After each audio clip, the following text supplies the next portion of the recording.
Good morning sa inyong lahat. Maaga po kami bumiyahe ng aking asawa. Bali madaling araw pa po ay kami ay bumiyahe na. Alas 4 po kami ng umaga gumising. At ito nga po, kami ay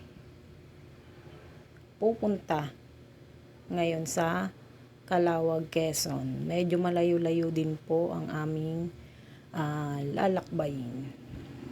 Samahan niyo po kami sa aming mga paglalakbay ngayong umagang ito.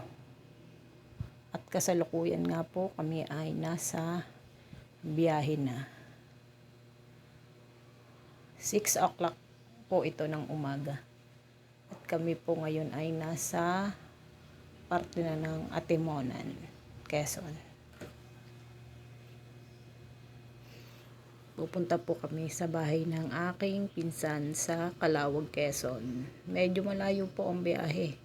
Kaya medyo masakit din po sa puwet dahil sobrang layo po ng aming biyaheng ito.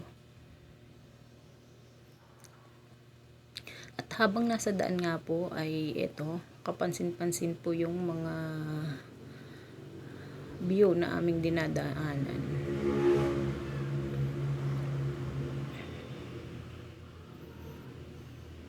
Ang mga nagtataasang bundok po.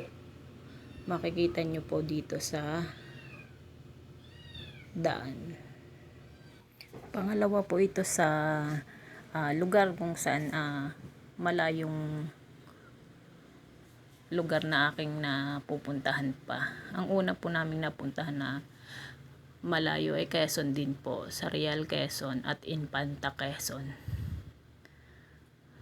Maganda din po yung lugar na iyon. At ngayon po ay medyo umaambon-ambon at kita nyo naman po medyo basa-basa po ang ating kalsada. Kaya kami po ay konting ingat sa pagbiyahe.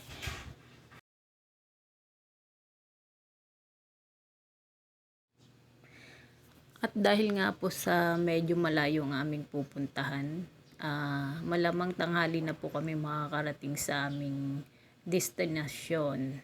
Kaya po kami ay malamang bukas pa po makakauwi.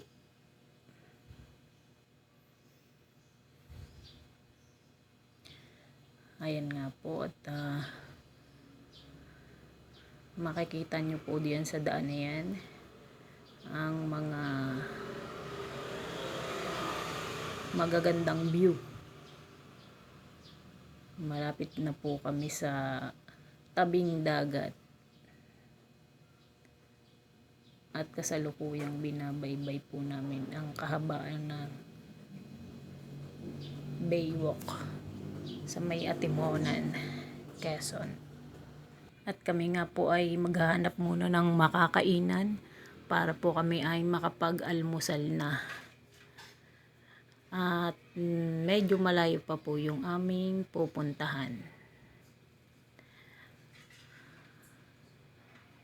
Sa mga viewers, salamat po ng marami sa panonood.